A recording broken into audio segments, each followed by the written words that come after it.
uthando kaNkulunkulu ngiyacela sifunde kwabaseKorinte kokuqala 1 Corinthians chapter 3 verse 1 and 2 bese sijabulela ku-10.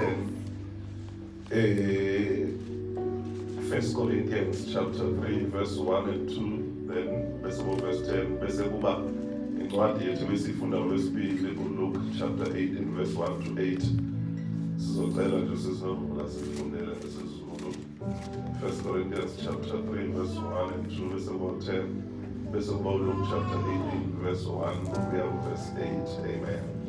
Ngibingelela kakhulu nomama Prophet Wesmond uhambe naye ufika namhlanje sekade esayabona ugogo. Amen. Siyabonga kakhulu bazalwane, sifunde nje la izwi likaNkulunkulu bazalwane ngokusizwa uNkulunkulu. Amen. So ngibonile ukuthi hayi ushilo mabuzo likamenyezwa nge-revival, so siyaqala nje siyambonile nothobelezana ngabona ukuthi uyeza akavikho lekiye light yathi uthina nje ushonde ngendlela esoft ngabona nge-revival zobathi uthi uthola ama-vitamin iqinizwe akona ngibonile nayo uzaka oh yabo it's nice to be here. Imnandi ukuba la yabona nge-revival bathi ukufaka amandla. Our first scripture reading is from the 1 Corinthians chapter 3, reading from verse 1 to verse 2 and then jump to verse 10. Amen. Verse 1 fundeka njena, nami ke bazalwane ngingakhulumi nani njengabantu bakamoya kodwa njengabantu bomhlaba nje abaseyizinsana kuKristu. Nganiphuzisa ubisi, anginiphanga ukudla okuqinileyo ngokuba naningakakulungeli, yebo namanje anikakakulungeli. Verse 10. Ngokomusa kaNkulunkulu engiphiwe wona njengencwadi yomakhi, ngabeka isisekelo, omunye wakha phezu kwaso, kepha makube yilowo nalowo aqaphelisise ukuthi wakha kanjani phezu kwaso. Amen. Siye ku second scripture reading, Luke chapter 18 verse 1 to 8. Luke chapter 18 verse 1 to 8. Verse 1. uJesu wayesebalandisa umzekeliso ebafundisa ukuthi kufanele bakhuleke njalo bangadangali. Wathi emzini othile kwakukhona umehluleli othile owayengemesabi uNkulunkulu futhi engenandaba namuntu. Kulowo muzi kwakukhona futhi umfelokazi owayelokhu egqiqa ethi kuye, ngenzele ubulungiswa maqondana nomelene nami.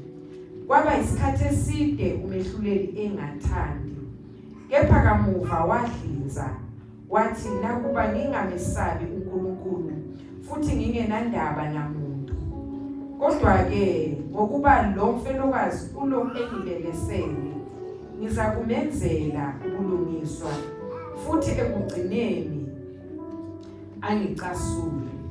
Inkosi yayisithi, lalelani-ke ukuthi wathini umehluleli okhohlakeleyo. uNkulunkulu akayekubenzela yini abalungiswa abakhethiweyo bakhe, abakhala kuye imini nobusuku, ababekezelele na? Ngithi kini uyakubenzela ubulungiswa ngokushesha. Ngabe indodana yomuntu iyokufumana yini ukukholwa emhlabeni mhla ifika na? Amen. Amen. Ngifunda nje la ngale translation eyodwa Tuesday ngifundile ngafunda nge-TPT but namhlanje ngifunda ngale message yona le. Kodwa-ke aqale kuyo sesinovula 1 Corinthians chapter 3. Little brothers and sisters, when I was with you, I found it impossible to speak to you as those who are spiritually mature people, for you are still dominated by the mindset of the flesh, and because you are immature infants in Christ, I had to nurse you and feed you with the milk, not with the solid food of more advanced teachings, because you were not ready for it. Amen. Amen. Ngizofuna ukugcina lapho ngoba angikho la aqhubeka khona athi you are still not ready. I feel that you are ready now. Amen. Amen. Hallelujah. So naye umfundisi sima is-assessor lapha ebandleni ayeshumela kule Corinth ukuthi they were still not ready. But I feel that you are ready now. There was a time when you were not ready, where I had to feed you with milk, but you are ready now to take something ethe ukujula, because milk, bazalwane, represents the foundational teachings about faith, the basic things, So there was a time, Labonami, I had to walk with you and be patient. Ngilifundise nje izinto ezibasic, izinto ezabantwana, because at that stage benisengabantwana, maybe not generally, but kulo mlayezo wefaith uNkulunkulu akuphathise wona. Hallelujah. So but now kuba lesikhathi la kufanele nidle ukudla okuqinile, because nomntwana uqale a breastfeed, enze konke next time, and then uyagraduate akahlale endlini kodwa ungaba into ethusayo ukuthi umuntu osena 30 years usancela ibele noma usenzelwa ibhodlela, but u-expected ukuthi usedle inyama, so Paul is making an analogy to the church ukuthi babengekho ready for inyama. So uthi the spiritual babes, usho njalo kwi-New King James, kule GPT ebengifunda kuyo ukuthi they were infants, so abantwanyana nje abancane. Hallelujah. So kwakumele ukuthi naye abone ukuthi ukudla abalethela khona kuze kungabalimazi, kuze kungabaphinci, ukuze kungabachoki emphinjeni, athi nalo bisi. Hallelujah. Kodwa manje yena-ke ngaleso sikhathi in that context waye frustrated, umufunda kahle frustrated ukuthi sengigadele kanti sengondiba ubisi koze kube nini. So ngoba I also have meat, nginalenyama okumele ngimnikeze yona necessary for ama-nutritions amoya kunina. So okuthola ukuthi manje ubisi asakwazi ukuthi lenisize ngoba ubisi lunganithatha lunibeke esingeni elithile, kodwa khona la sekudingeka khona inyama ukuthi inithathe inibeke to the next level. Hallelujah. So ilapho-ke indaba yami la ikhona bazalwane, uthi uma ekhuluma kuverse 10 uthi njengama-master builder, uthi I've laid the foundation so that abanye bangafika bakhele phezu kwayo. Hallelujah. So nami-ke njengobaba, like I have laid the foundation ukuthi umama nabashumayeli bakhele phezu kwayo. Uthi kodwa Paul asithi uma sisakhela phezu kwesisekelo bese siba careful ukuthi sakha kanjani. Hallelujah. Usho ukuthi ngamanye amazwi before sakhe thina sesakhela phezu kwesisekelo asiqale sisi-understand siyini lesi sisekelo, so that uma sesakha further singakho enye into engahlangene ne-foundation. You understand abazalwane? So indlu uma uyakha fanele uyakhe according to the foundation. Wena makhi osolandela the master builder ole i-foundation fanele uyithole emoyeni uthi le foundation eyani. Hallelujah. La ikhaya bazalwane le foundation eyefaith, le foundation yokholo, asithi sakha-ke nathi sakhele phezu kwe-foundation sakhe ngokuqaphela. Hallelujah. Now, little Luke 18, get the message. Jesus told them a story showing them that it was necessary for them to pray consistently and never quit. He said, there was once a judge in some city who never gave God a thought and kept nothing for people. A widow in that city kept after him. My rights are being violated, protect me. He never gave her time of the day. But after this went on and on, he said to himself, mind you, it went on and on. Hallelujah. Amen. Then he said to himself, I care nothing what God thinks, even less what people think. But because this widow won't quit, she won't do what? She won't quit badging me. I better do something and see that she gets justice. Otherwise, I'm going to end up beaten black and blue by her pounding. Hallelujah. Pounding, it's like, you know, so Lois was Lady Jack, remember, she was pounding. I will be beaten black and blue. Then the master, they talk about Jesus now, said, do you hear what the judge, as corrupt as he is saying? So what makes you think God won't step in and work justice for his chosen people who continue to cry out for help? Won't he stick up for them? I assure you he will. He will not drag his feet. But how much of that kind of persistent faith will the Son of Man find on earth when he returns? Hallelujah. Amen. So the title in the message, it says the story of the persistent widow. Hallelujah. Amen. Remember, it's story so far hallelujah. So namhlanje bazalwane, nginalomlayezo enhlizweni yami uNkulunkulu anginikeze wona ukuthi faith is not a magic wand or a quick fix. Hallelujah. Akasithi faith is not a magic wand. It's not a magic It's not a quick fix. It's not a quick fix. Ngamanye amazwi isho ukuthi ukukholwa akusiwo umlilo bazalwane. Hallelujah. I will explain later what is the magic wand. Hallelujah. Amen. But the key words, ngoba verse 8 uthi will he find this kind of undying faith? And then get the message, will he find this kind of persistent faith?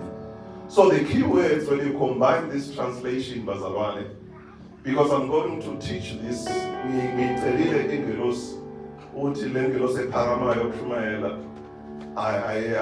ayime namhlanje kuze le yokufundisa. Amen. Ingelosi ziyalalela ziyahlonipha. Le yokushumayela ebithanda ukufika ngeTuesday ayime manje kuze le ndipholile. Hallelujah. Amen. So the key words, when you combine these translations, is undying faith and persistent faith. Hallelujah. Now, this is the level uNkulunkulu asifuna kusilona njengebandla lase-SFMI. Hallelujah. Amen. Ilona zinga uNkulunkulu afuna kulona, izinga lokukholwa okungafi, izinga lokukholwa okuphikelelayo, ongagive up. Amen. That is the level. Yingakho uNkulunkulu asiqamba ngoba saqanjwa uya aqanjwanga yimi. Noma watshela mina, but yingakho uNkulunkulu wasiqamba wathi we are Supernatural Faith Ministries International. Because njengoba nezo elanguzama efundisa about the dimensions of faith, the supernatural level of faith is the highest dimension of faith. Is a faith lies into zenzeka khona. Amen. So uNkulunkulu has named us as supernatural faith because that is where he wants us. Hallelujah. Amen. Yes, we may take steps walking through the stages, but ultimately lasibheke khona ukuthi sibe nale supernatural faith. Sibe nalokukholwa okungafi, sibe nalokukholwa okunga give up. Lokukholwa okunjani bazalwane okuphikelelayo. So ke bazalwane, inhliziyo yami is really sold out ukunipusha to the higher dimension of faith.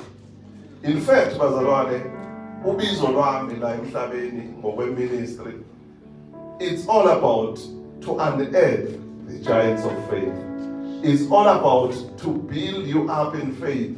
Nize nibe ngama-giants okukholwa. Are we together, bazalwane? Amen. Hallelujah. Amen. So now, that is my ultimate calling, bazalwane. That is the reason, because every one of us, you find a purpose, what you are here for.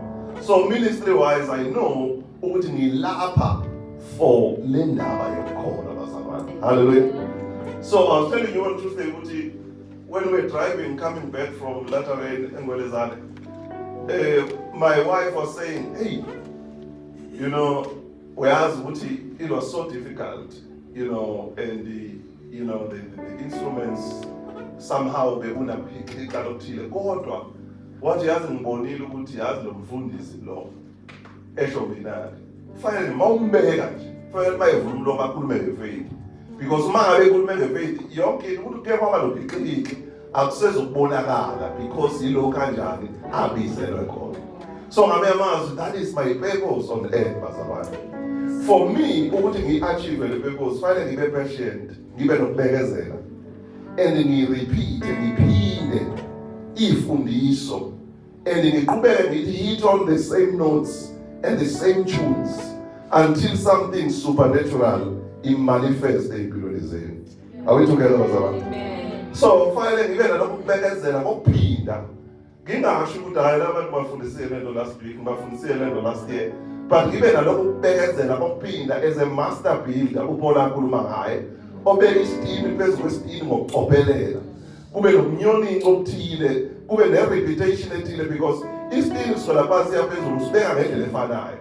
So losimele ufaka ngendlela efanayo. So kumele ube consistent because uma ungenza ngendlela besingenhla kuzobhidlika konke okungezansi. Hallelujah. Amen. Hallelujah. Amen. So ke bazalwane, ngifuna ukusho lokhu. The life-changing sermons are worth repeating and they are worth listening to again and again. Injumayele ishintsha impilo zifanele ukuphila and zifanele ukulalelwa again and again. Hallelujah.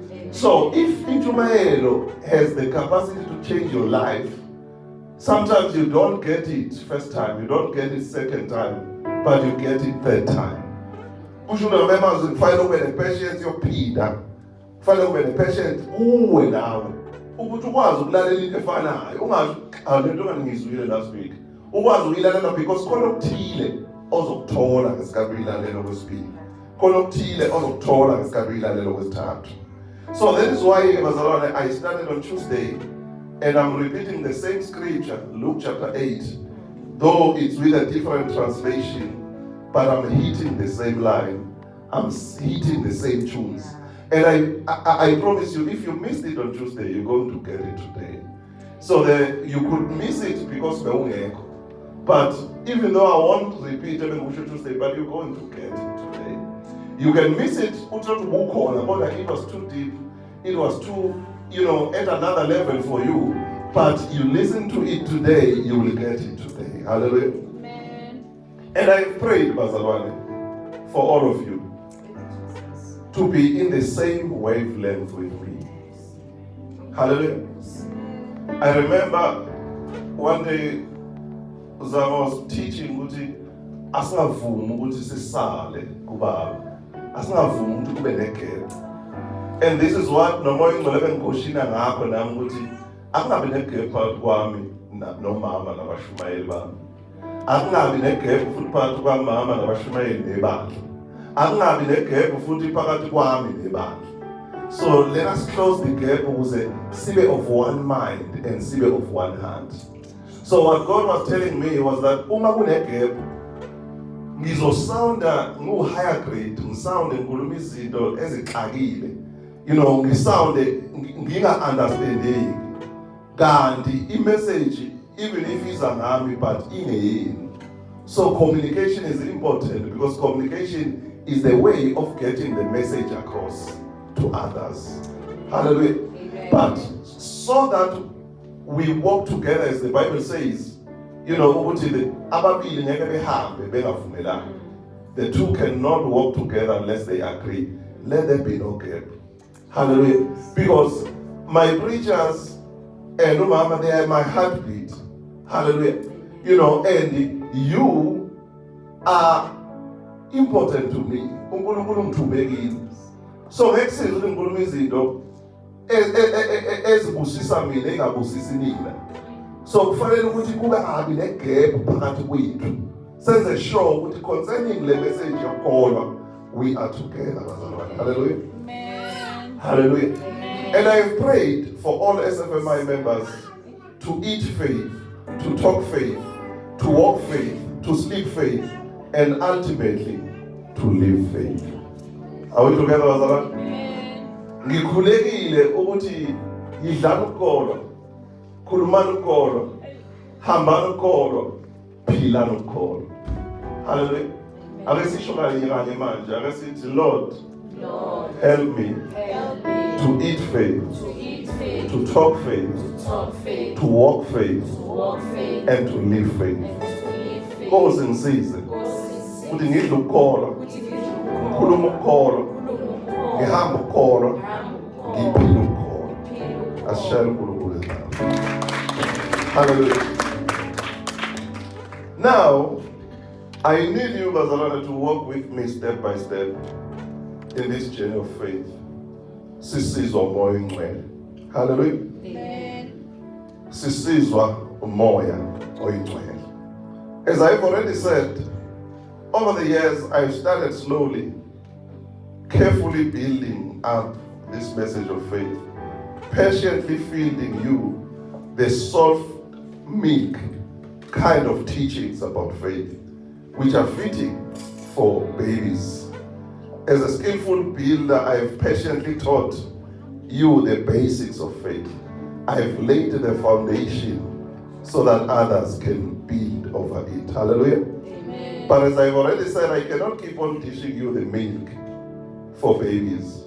Hallelujah. Concerning Lomlaizo call, I have to shift to the meat or the solid food, which is the advanced, result-driven teachings on faith, which are necessary for your growth. Hallelujah. Amen. So today, I am using the same scripture, and the angle I'm coming with today, bazalwane, is to project leli qiniso elithi ukholwa is about consistency.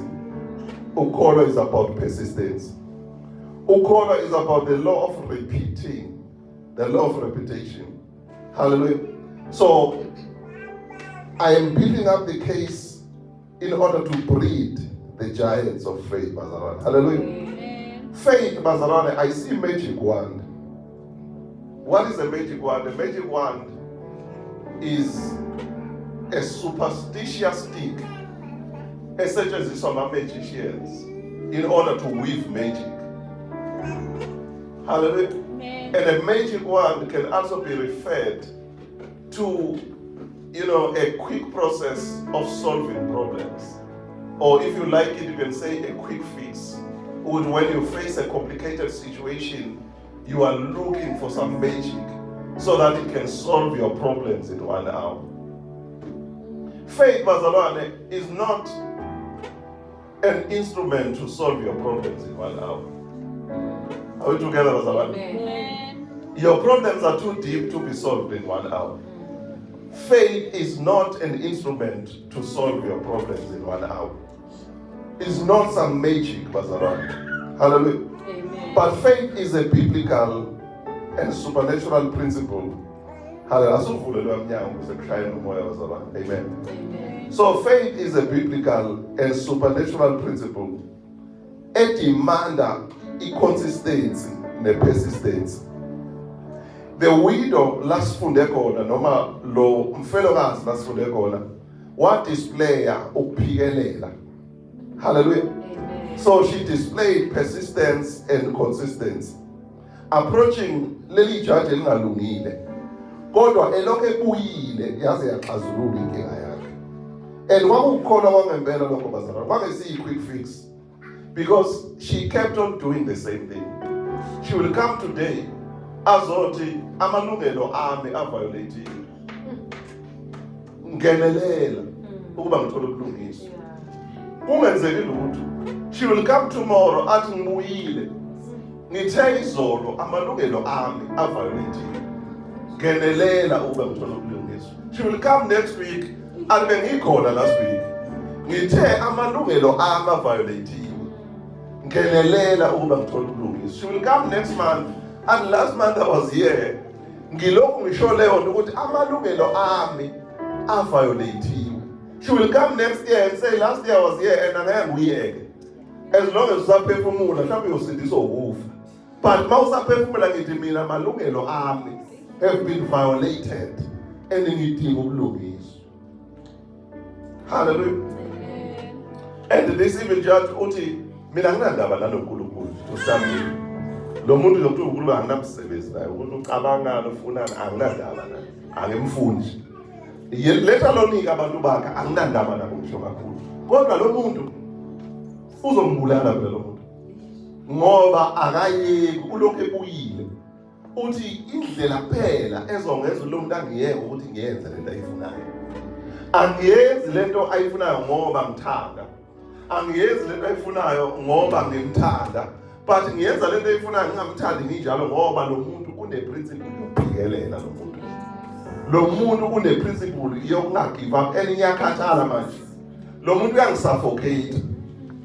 He's sucking away my oxygen. Ngoba ulokhu evelile phambi kwami. UJesu lapha wayenza i-illustration yokuthi uNkulunkulu olungileyo uma ukhuleka kuye ungakhathali ucabanga ukuthi yena akayikwenzela yini okucelayo naye. Uma ngabe nje lo muntu ongalungile kwazi ukuthi mayebeleselwa agcine kwenza ukulungisa kangakanani uNkulunkulu olungileyo na. Athi ke abesethi leTPT uyobenzela abangagive up. Ngishilo lesibili ukuthi hayi ukuthi uyokwenzela nje abacelayo ukuthi iqhamcishi. But uyokwenzela abangagive up. Abalokhu bebuyile ukuthi Nkosi nakho ukugula.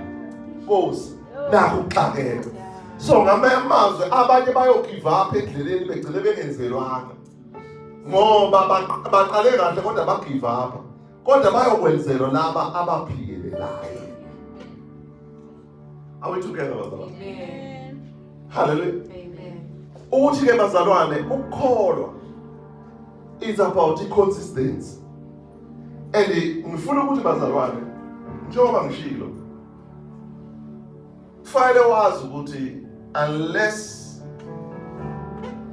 you keep on living by faith you are not going to see the results. Ngaphandle kokuthi lokhu uphikelele ngokukholwa awuzuyibona impumelelo. Hallelujah.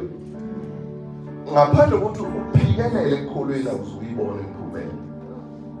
Kodwa for wena ukuthi uphikelele ekukholweni kubiza ukuthi abakushumayezayo baphikelele ukufundisela ukukholwa. Because you are as good as your teacher. You are as good as your preacher. Hallelujah. Kubiza ukuthi ibe solimini lwabo lento ukuthi bakutshele ngokukholwa until lezi zigcwale kuwe ukuthi mina ngifunzwa lokukudla ukuthi angikholwa. Ibiza ukuthi thina sishumayelayo mama nabashumayeli sigcwale lento yokukholwa ukuthi silokhu siyifafazile noma ngathi asiwabona ama results. But asiyeke kulokhu siyikhulumile lento yokukholwa until izifomeke kubantu, until kuze kube khona okwenzakalayo empilweni zabantu. Singakhathali ukushumayela ukukholwa bazalwane. I know it's not easy. I'm thinking about John. Ukuthi how boring it must have been. Wena njalo nje uzothi nje phendukani khona ozayo.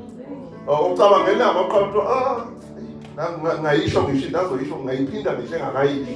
Uzothi phendukani. Nawe fanele nje ngayiphinda engakayisho uzothi asikholweni. But ungadibani. Hallelujah. Because ilokhu esibizelwe khona bazalwane. Hallelujah. Amen. Ungezinjani bazalwane ungadibani. You see, one day, ngihamba lapha kwamasipala, you know, to search for the village. And ngihlangana noSisotile, ngene office ethile, ngiyabona uSisotile kuwe. And mangiphuma, ngibona seqhamuka senginikeza iphepha. Uthi ngiyabona lento ukuthi ubengakwazi ukukhuluma ngayo ngoba bese-office ne-small place kunomunye asebenza naye. Kodwa sebhale phansi ngokushesha bengibona ukuthi kuningi engikwenza, senginikeza iphepha. Uthi hayi unginikeza iphepha uthi hayi baba ngicela ufunde la. Manje ngiyabuka leli phepha libhalwe nje ngizolisho nje balibhalile. But ngizoleqa igama lakhe. My name is what from IX. You once prayed for me. You were invited to preach at PTCI by Uba Unduma, AIX. I asked for prayer for healing for my mother and to get a better job. My mom got healed and I also got internship here at the municipality. Thank you, and may the good God bless you and never stop worshiping Him. Hallelujah. Mangithi reflect, this was 2023 in September. I still remember when I was ministering there. You know, it was 2023 in September. But the seed, yes, you know, called, germinated. It does not matter how long it takes. It was sown in September 2023. But somebody is working today at the municipality. Somebody, umama wakho uyaphila kuloko kugula. And wayengekho lo mama, weza yena ngokukhona, wazofuna umthandazo. Ukuthi ngimbeke izandla. So ngabe ngisho ukuthi singakhathali. Ngisho ngathi asiwabona ama results ayovela nempilo yakho. So now 2 years later, uyabona kuyavela ubufakazi. We must keep on sowing the seed of faith. Hallelujah. We must keep on sowing what, bazalwane? The seed of faith. Faith, bazalwane, is about consciously deciding ukuthi ngizolokhu ngimethemba uNkulunkulu, ngizolokhu ngimkhona for healing yami, for financial increase, for ukuthola umsebenzi, for business lami, for ukuphumelela esikoleni, for iphiwe yami, for anything engidinga ngizolokhu ngimkhona uNkulunkulu.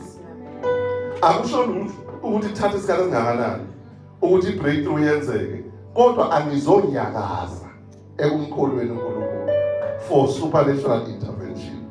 Faith is about ukuyidiscipline abazalwane, ukuphila ngokholo, hayi ngokubona. Njengoba sisho la ekhaya ukuthi we live by faith not by sight. It's applied to ukuyidiscipline ukuthi ungamuva ama emotions, imizwa, kodwa umuvwe umoya oyingcwele okulidele ekuthenini uthembe uNkulunkulu. Faith, bazalwane, is about ukuyidiscipline emoyeni wakho ukuthi njalo umkholo uNkulunkulu futhi ube nokulindela ukuthi khona i-breakthrough ezovela esimeni sakho noma ngabe kuthiwa kuthatha isikhathi esingakanani. Faith, bazalwane, is an art of getting what you believe God for rather than what you deserve on merit. Can I repeat, bazalwane? I'm saying faith is an art of getting what you believe God for rather than what you deserve on merit. Remember, it's about being able to get what you do not deserve through faith. Can I say it again, bazalwane? It's about being able to get what you do not deserve by faith. Remember, ngithi ukukholwa yikhono lokwazi ukuthola okukholela uNkulunkulu ube wena kungakufanele. So ukukholwa ukwazi ukuthola into engakufanele ngani, bazalwane, ngokukholwa. So remember, ungazilimiti uyilimite izintweni ezikufanele. Don't limit yourself to the things that you qualify for. Because there is much more from the things ongaqualify kuzo. Kodwa ngokukholwa uyakwazi ukufikelela kuzona. Oh Jesus. The results of faith, bazalwane, are very exciting. But the process yokukholwa ibuhlungu. Ngaphinda lokho, bazalwane.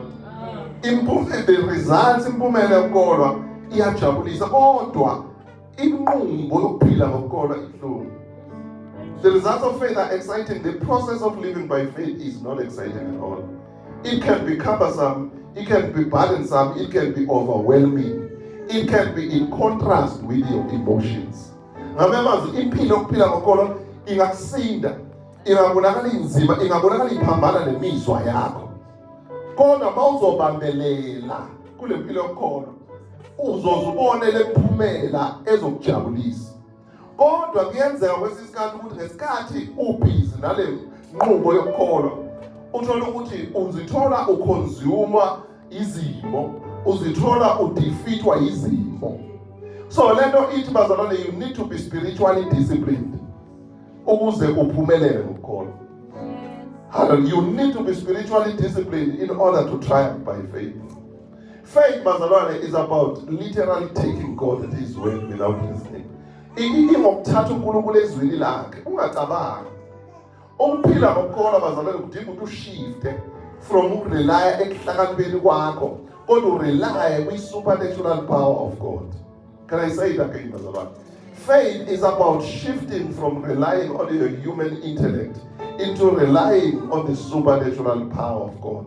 Ngamemazi uyadlula eqondeni kwakho kodwa uyoncika emandleni amangazayo kaNkulunkulu.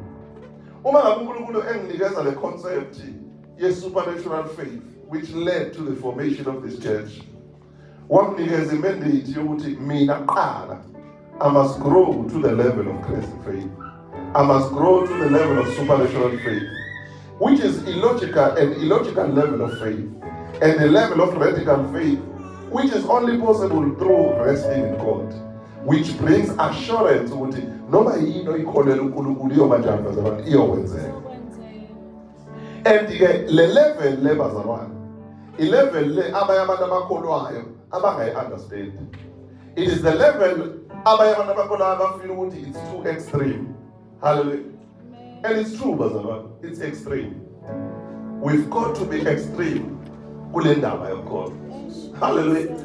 You know, so because it's too simple. I remember Apostle Miyaka engithule ngolezana ukuthi no bazalwane ngicela lalele kahle. Lo udweni lo ushumela izinto ezilula. Kanti ukuthi ungasithuli isambulo uhambe udisappointed. Yazi yalula nansi yazi belindele into enamandla. Ushumela izinto ezilula kodwa zinomsebenzi. You know, kusho baba uMiyaka. Uthi ngoba vele ivangeli lisekululeni, in the simplicity ilapho igospel ekhona bazalwane. So omunye umuntu uyebuza sekase kuvula isonto ngento elula kangaka engashukela ngisho Sunday school nje ekhona, but angeke uyithathe uyiphile njengo Sunday school uzobona ukuthi uyahlulela. Hallelujah. You know, angeke uyithathe nje uzama ukuyiphila njengo Sunday school uzobona ukuthi uyahlulela, uzobona ilula lento ngalendlela ocabanga ukuthi injani bazalwane ilula ngayo. So unless you go extreme on faith, and you cannot go extreme in faith unless your pastor and the preachers go extreme in teaching you about faith. You will be the product. Hallelujah. So faith is a journey of no return, bazalwane. It's a one-way ticket. There is no ticket, there is no return. It's a journey of no return. It's either you believe God or you not. There is no in between. You know, there is no common ground. Are we together? So you shift from the left side to the right side, or you shift from the right side to the left side. So abantu khona abantu abakholwayo khona abantu abangakholwa, full stop. Abekho abaphakathi lendawo. There is no such thing. That is why noNkulunkulu mayikhuluma encwadini yeSambulo chapter 3 athi yazi bekungcono uma ngabe nibanda. Manje niyangicika ngoba nintukuntuku. Athi mina ngifisa ukuthi ngabe niyabanda noma niyashisa. Ngoba manibanda nizokwazi ukuthi nidingane ukuze nishise. Uyayibona manje intukuntuku angazi nizonenze njani. So kungcono ababandayo kunabantukuntuku. Umuntu ontukuntuku umuntu othi senginayo sengiyayibamba kancane kodwa akafuni ukuyiphila ngokugcwele. Ungcono ongayazi completely ukunalo oyaziyo kodwa ongayenzi. Are we together bazalwane? Hallelujah. So bazalwane ngifuna ukuthi ke devote yourself ekholweni uNkulunkulu beyond reason and intellect. Be consistent and persistent until you reach the dimension of supernatural and radical faith. Hallelujah. Be consistent and persistent until you reach the dimension of supernatural and radical faith. Hallelujah. So I was praying to God, getting closer. I pray, I and those who sit under my teachings and preaching may reach the level of supernatural faith and rest in God, where the impossible and the miraculous take place without limits. Help us, Holy Spirit. Remember, bengithi inkosi ngisize ukuthi mina nalabo ngibizele ukuthi ngishumayele kubo sifinyelele kuleli izinga lokukholwa eli-supernatural kuze nezinto eziwumangaliso nezixakile zenzeke at that particular level. So that is where we are going, bazalwane. And I'm grateful to Mama and the preachers in this house ukuthi bayibambile umlayezo okukholwa futhi bagijima nawo. But I keep on praying for more because there is another level abangayi reach.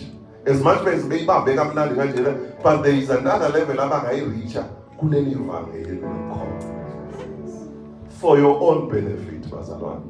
Amen.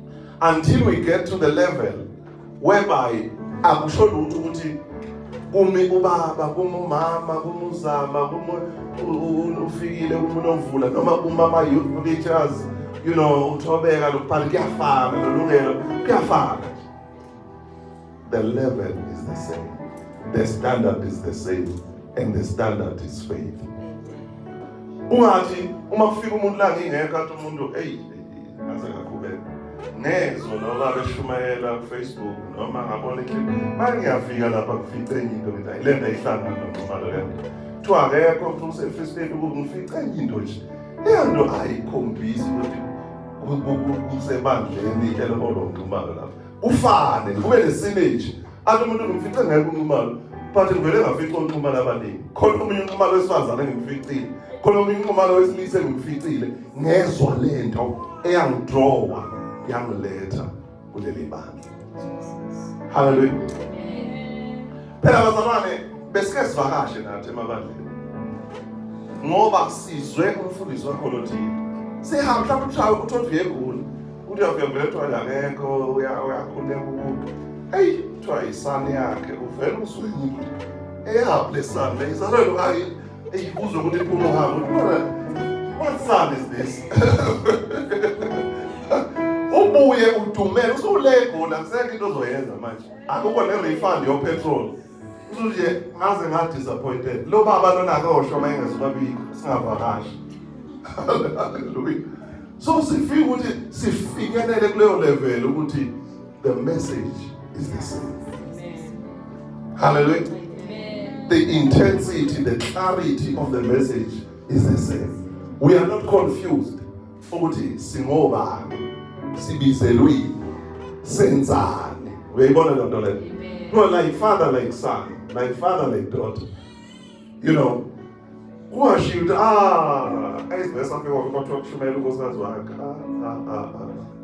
Wakhe ngaphandle kwankosikazi. Kumele ayihlangene nalo baba.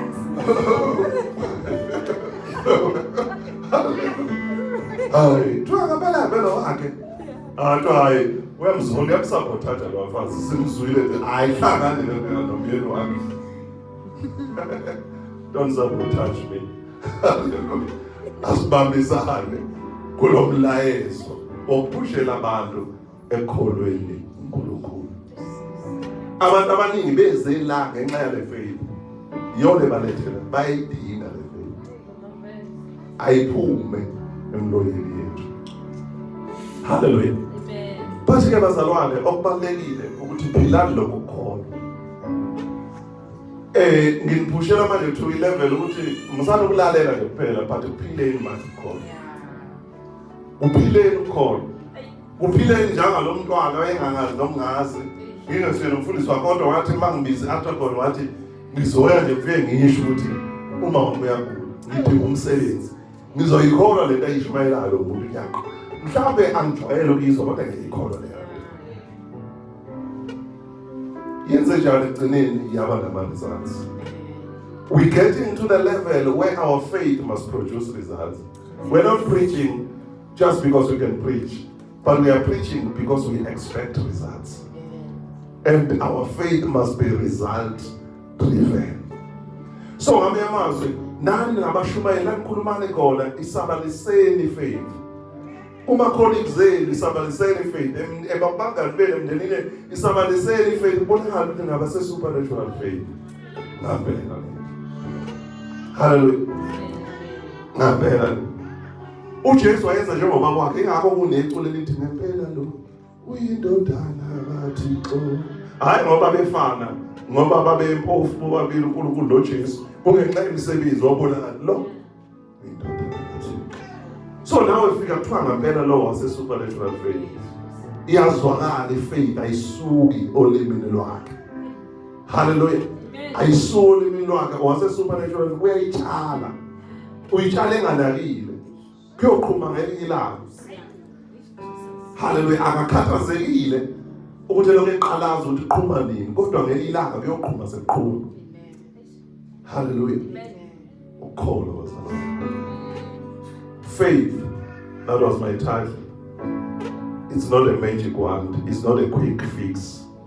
Faith is not a substance to fix your problems of 10 years in 1 hour. If you're looking for that, unfortunately, I can't promise you that. But faith is about when uba consistent. Uloku uqhubekile uapply le principle yokholo. Noma izinto engalungi, noma ukugula ngasuku, noma ukuhlupeka ngasuku, noma umsebenzi ungawutholi, noma ibhizinisi lakho lingaphumeleli, noma abantwana bakho bengalaleli, noma esikoleni ubona ungaphumeleli, kodwa lokhu uqhubeka nje. Uloku uqhubeka nje. Ungashintshi iprinciple kodwa kushintshe impumela. Nkosi yami. Iprinciple ibe the same kodwa kushintshe impumela. So remember, ungadictatewa impumela, dictatewa iprinciple. Ukuthi as long as the principle is correct, ungashintsha impumela. Bayazi abafundi ukuthi you do a math subject twice for 10 marks, but you get the marks ukuthi stay i-step zakho zi-correct. Noma ngabe i-answer wrong. You know, kodwa uthole at least half of the marks, ukuthi 5 marks for ama-steps akho correct. Awusafeyilile wena. Ngenxa ukuthi noma ngabe sonke nale ndaba yokhona noma ngabe impumela ungakayiboni kahle. Kodwa le ndaba ye-principle yokholo yona kufanele i-guide. Izogcina ikufikisa empumelelweni eyona yona. So singayithathi faith njenge magic ukuthi ufike ulinde ungakholwa bese uba nenkinga eziningi bese ufuna ukukholwa kakhulu. It's not going to work. You know, but phila ukholo. Zifika inkinga zi-edeka kodwa lokhu zifika ulokhu apply ukholo. Umethembe uNkulunkulu. Hallelujah. Umethembe. Bazalwane lento yefaith kumele siyiphile, siyishumele siyiphile kuze kusho laba abantu befaith. Is represent uma kuqhamuka nje kuthiwa nansi faith. Uma kuqhamuka kuthiwa yaqhamuka ifaith. Sure wena. Because iphila kuwe lento yakho. Uma uqhamuka wena esikoleni umuntu omusha kuthiwa nayi faith. Sure wena because lento yokholwa ikuwe bazalwane. Asiphile bazalwane lento yokholwa izibe njengecult. There's a cult ukuthi you know, it's like some society, some evil society, but kube yi-society of light, society of faith. Uthi siphila ngokukhona i-cartel, abanye bathi i-cartel. Uje i-cartel usho le abandle i-cartel yokholo. Labana nje kudli ukholo, uthandaza ukholo, ucula ukholo, udansa ukholo. Uthi yonke into yini bazalwane ukholo. Izomethemba njalo obuya yazindlela